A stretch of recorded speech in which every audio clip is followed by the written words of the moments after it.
আসসালামু আলাইকুম সবাইকে। আজকে যেহেতু ঈদের দিন, তাই সবাইকে ঈদের শুভেচ্ছা জানিয়ে আমি আমার আজকের ব্লগটি শুরু করলাম। এবারে ঈদটা কে কোথায় পালন করছেন আমাকে কিন্তু কমেন্টের মাধ্যমে জানাতে পারেন। ওরা বাবা ছেলে নামাজে চলে গেছে আর আমি ঘুম থেকে উঠে সোজা চলে এসেছি কিচেনে। এবারের ঈদটা আমাদের আত্মীয় স্বজন ছাড়া ভিন্ন একটি শহরে এবং ভিন্ন একটি পরিবেশে ঈদটা পালন করছি। আত্মীয় স্বজন সবাই অবশ্য খুব পিড়াপিড়ি করছে যে চলে আসো, একা একা ভালো লাগবে না। তো আমি বললাম না, যেহেতু নতুন একটা জায়গায় এসেছি আমি এই মুহূর্তে আসবো না, যেহেতু নতুন জায়গায় তোমরা চলে আসো, সবাই একসাথে ঘুরবো, মজা করব। তো আমার বোন অবশ্য বলেছে যে সে আসবে, এখন দেখা যাক কী হয়, ও আসতে পারে কি না।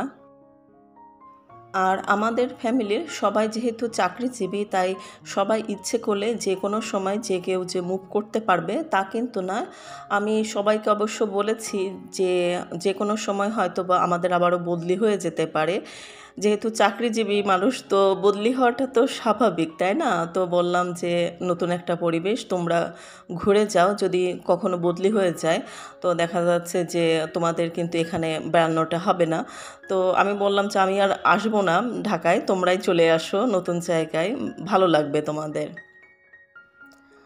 যাদের সংসার জীবন দীর্ঘদিনের তারা আমার আজকের কথায় একমত হবেন যে এখনকার ঈদগুলোর তুলনায় আমাদের ছোটোবেলায় যে ঈদগুলো আমরা পালন করতাম সেই ঈদগুলো বেশি আনন্দময় ছিল এবং আবেগে পরিপূর্ণ ছিল।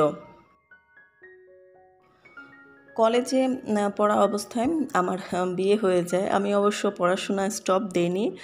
সাদনানকে নিয়ে আমি আমার ফুল পড়াশোনাটা কমপ্লিট করেছি। তারপরে সাদনানের পড়াশোনার দিকে খেয়াল রাখতে গিয়ে দেখা যাচ্ছে যে আমার আর আপনার ভাইয়ের আসলে কোথাও ঘোরা হয়নি। তো এখন যেহেতু সাদনান বিশ্ববিদ্যালয়ে চলে গেছে, তো এখন তো ওইভাবে আর সাদনানকে টেক কেয়ার করা লাগে না। তো আপনাদের ভাইয়া বলেন যে আমরা যেহেতু ওইভাবে কখনো ঘোরার সময় কিংবা সুযোগ আমাদের হয়ে ওঠেনি, তো আমরা এখন সেই অপূর্ণ ইচ্ছাটা পালন করব। জীবনে সুস্থ থাকতে হলে এবং ভালো থাকতে হলে আমি মনে করি আমাদের কাজের পাশাপাশি বিনোদনেরও কিন্তু দরকার। আজকে আমাদের প্ল্যান হচ্ছে আজকে দুপুরবেলা আমরা রাজশাহীতে চলে যাব, আর ওখানকার আমাদের ডিপার্টমেন্টের যে অফিসার্স মেস আছে ওখানে 2-3 দিন থাকতে পারি কিংবা তারও বেশি থাকতে পারি। ওখানে থেকে আমরা পুরো রাজশাহী শহরটা দেখব, আর কোথায় কোথায় ঘুরে বেড়াচ্ছি সেটাও আপনাদের সাথে ছোট ছোট ভিডিও আকারে শেয়ার করার ইচ্ছা আছে।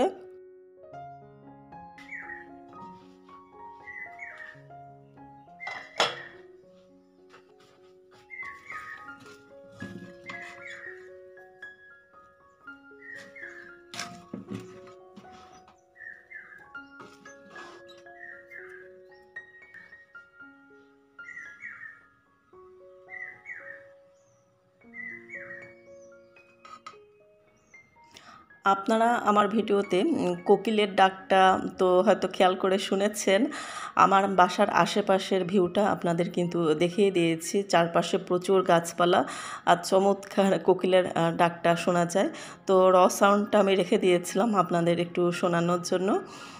আর খুব বেশি রান্নাবান্না করছি না, যেহেতু আমরা থাকবো না, তো এত রান্নাবান্না করে দেখা যাচ্ছে ফ্রিজে সব রেখে যেতে হবে, তো মানুষজনও কেউ আসবে না, সুতরাং অল্প রান্নাবান্না করছি যাতে খেয়ে চলে যাব। অল্প কিছু হয়তো থাকলে থাকতে পারে। এখন আপনাদের সাথে একটি মজার কথা শেয়ার করি, আপনারা শুনে হয়তো হাসবেন। যে আমি ছোটোবেলা থেকে এখনও পর্যন্ত আমি স্কিনের যত্নে কোনো কিছু ইউজ করি না। দেখা যাচ্ছে সাবানটা রেগুলার গোসলের সময় ইউজ করা হয়, আর শীতের দিনে লোশন, এই হচ্ছে আমার রূপচর্চা। তবে বছরে 4 থেকে 5 দিন আমি খুবই সৌন্দর্য সচেতন হয়ে পড়ি, তখন এই ধরনের ঘরোয়া ফেস প্যাক তৈরি করি। তো আজকে ইচ্ছা আছে একটু রূপচর্চা করব, তবে যে শুধু নিজের জন্য করব তা না, আপনাদের ভাইয়াকেও একটু দেব, না হলে উনি হয়তো দুঃখ পেতে পারেন, ব্যথা পেতে পারেন, তো ওনার জন্য রেখে দিয়েছি। আর দেখতেই পাচ্ছেন আমি এখন ব্যাগটা গুছিয়ে নিচ্ছি, যেহেতু যাব 2-3 দিন থাকবো। আমরা অলরেডি কিন্তু রেডি হয়ে নিয়েছি আর এখন বের হব।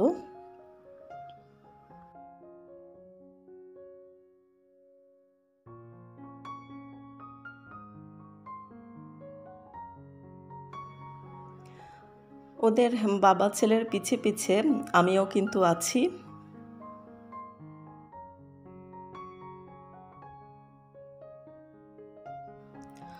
আমরা আমাদের গন্তব্যস্থল চলে এসেছি রাজশাহী মেট্রোপলিটন পুলিশের অফিসার্স মেসে। আমি যখন সারদা পুলিশ একাডেমিতে ছিলাম, ওই একাডেমির যে অফিসার্স মেসটিতে থাকতাম, সেই অফিসার্স মেসটি আমি পুরো ডিটেলস আকারে আপনাদের সাথে কিন্তু শেয়ার করেছিলাম। তো ইচ্ছা আছে যে এই অফিসার্স মেসটিও আমি পুরো আপনাদের ঘুরিয়ে দেখাবো। আপাতত বিল্ডিংয়ের চারপাশের ভিউটা আপনাদের দেখিয়ে দিচ্ছি। আমি কয়েকদিন আগে আমার চ্যানেলের কমিউনিটিতে একটি পোস্ট দিয়েছিলাম যে এবারের ঈদটা হবে আমাদের ট্রাভেল ঈদ।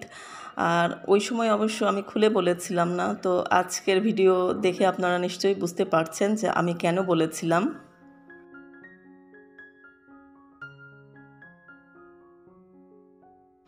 মেসে আমরা আসরের নামাজটা পড়ে বাইরে ঘুরতে বেরিয়েছি। এটা হচ্ছে রাজশাহীর টি বাঁধ। আপনারা যারা রাজশাহীতে থাকেন তারা তো দেখে নিশ্চয়ই বুঝতে পেরেছেন।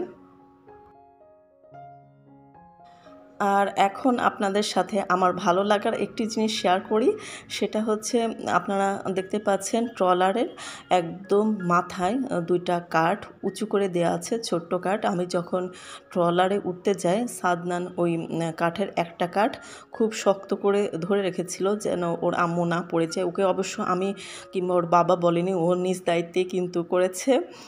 তো দেখেন দায়িত্ব পালন করে এসে এখন চুপচাপ বসে আছে।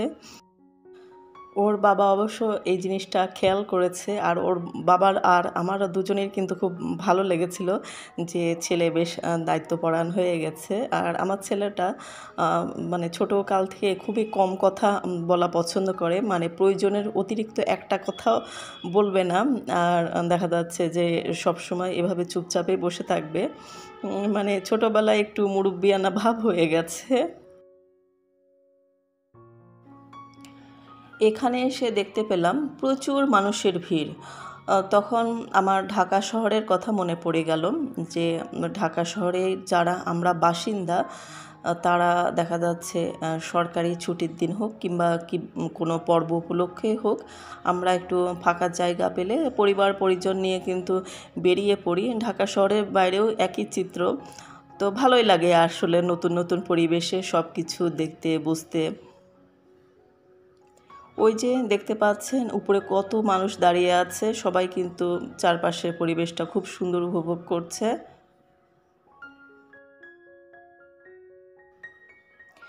এটা হচ্ছে রাজশাহী শহরের রাতের দৃশ্য। এই অংশটাও আমি রেখে দিয়েছি এই কারণে যে রাজশাহী শহরের দিনের বেলা একরকম সৌন্দর্য আর রাতের বেলা আরেক রকম সৌন্দর্য, বিশেষ করে এই লাইটগুলোর কারণে। রাস্তায় এক এক রকম কিন্তু এই লাইটগুলো আছে, এক এক ডিজাইনের। তো যখন লাইটগুলো জ্বলে অন্যরকম একটা পরিবেশ। আসলে ক্যামেরাতে ওইভাবে বোঝা যাচ্ছে না। তো আপনাদের যদি কখনো সময় সুযোগ হয় আপনারা রাজশাহী শহরে এসে ঘুরে যাবেন, খুবই ভালো লাগবে আপনাদের। আর দেখতে পেলাম যে রাস্তার মাঝখানে বিভিন্ন রকম গাছপালা, বিশেষ করে ফুল গাছগুলো অসম্ভব সুন্দর। আমরা একটি অটো ভাড়া করেছিলাম, ঘন্টা ভিত্তিক চুক্তি। তো অটোতে বসেই আমি সব কিছু ক্যাপচার করেছি। আমার হাতের ক্যামেরাটা একটু নড়ছে, আপনারা তো দেখে বুঝতেই পারছেন।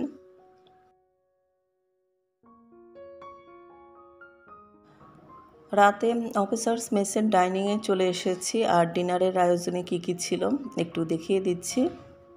খাবারগুলো সবই সিম্পল কিন্তু অসম্ভব মজার ছিল। সারাদিন গরমের মধ্যে আসলে মাংস পোলাও এগুলো খাওয়ার পরে এই ধরনের খাবার খেতে কিন্তু অসম্ভব ভালো লাগে।